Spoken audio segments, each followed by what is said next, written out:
Machine কি অবস্থায় আছে? এই যে মেশিনের জন্য করছিলাম। ও এই মেশিনটা ছিল। মেশিন ট্রায়াল করার জন্য টেস্ট করে নিয়ে আসছিলাম স্যার। ওই পাশটা অনেক বিপদ পড়ে আছে। আমরা আজকে সকাল থেকেই আমরা অভিযান শুরু করেছি এবং বিএসটিআর অ্যাসিস্ট্যান্ট ডিরেক্টর মহোদয় আমাদের সাথে আছেন। আমরা আজকে প্রথমে শুরু করি হোসেন ফুড অ্যান্ড প্রোডাক্টে।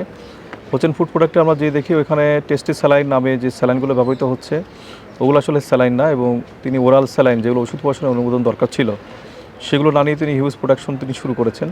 এবং কতগুলো আরও প্রোডাক্ট আছে যেমন ফুড অ্যান্ড বেভারেজের, যেগুলো আমরা বিএসটি অনুমোদিত না, যেগুলো প্রত্যেকটা আসলে বিএসটি অথবা ওষুধ প্রশাসনের অনুমোদন দরকার, সেগুলোর কোনোটাই তার নেই।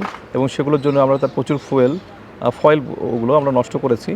এবং পাশাপাশি আমরা আজকে লাভলি ফুড অ্যান্ড প্রোডাক্টে এসেছি।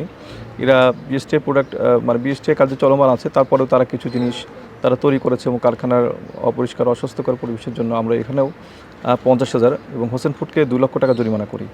পাশাপাশি ইফতারি সামগ্রী, নোংরা খেজুর বা ময়লাযুক্ত খেজুর বাজার থেকে আমরা সেগুলো যাতে বাজারে সরবরাহ হতে না পারে সেগুলো ধ্বংস করা, এবং তরমুজের ক্ষেত্রে আসলে ভাউচার এবং তরমুজের মূল্য তালিকা ইনশিওর করা যাতে ইফতার সামগ্রী মানুষের ক্রয় সীমার মধ্যে থাকে, সেগুলো নিয়ে আমরা অব্যাহতভাবে কাজ করে যাচ্ছি এবং এই অভিযান চলমান থাকবে। পুরো রমজানে আমরা মাঠে থাকবো ইনশাআল্লাহ।